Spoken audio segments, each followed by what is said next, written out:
What had he to fear? What had he to hope? He had given away the last remnant of his tribute to the king. He had parted with the last hope of finding him. The quest was over, and it had failed. But even in that thought, accepted and embraced, there was peace. It was not resignation. It was not submission. It was something more profound and searching. He knew that all was well, because he had done the best that he could from day to day. He had been true to the light that had been given to him. He had looked for more. If he had not found it, if a failure was all that came out of his life, doubtless that was the best that was possible. He had not seen the revelation of life everlasting, incorruptible, and immortal, but he knew that even if he could live his earthly life over again, he could not be otherwise than it had been. One more lingering pulsation of the earthquake quivered through the ground. A heavy tile, shaken from the roof, fell and struck the old man on the temple. He lay breathless and pale, his gray head resting on the girl's shoulder, and the blood trickled from the wound.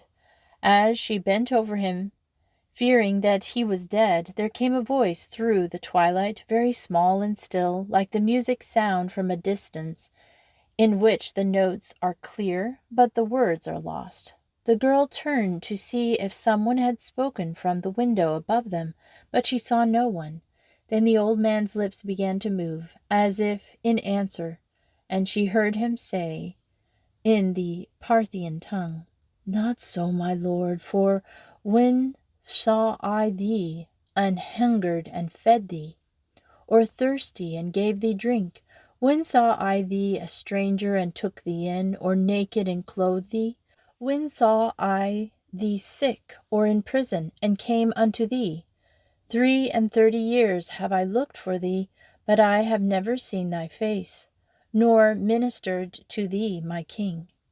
He ceased. The sweet voice again came, and again the maid heard it, very faint and far away. But now it seemed as though she understood the words. "Verily I say unto thee, inasmuch as thou hast done it unto one of these least of these my brethren, thou hast done it unto me." A calm radiance of wonder, joy, lighted the pale face of Artaban, like the first rays of dawn on a snowy mountain peak. A long breath of relief exhaled gently from his lips.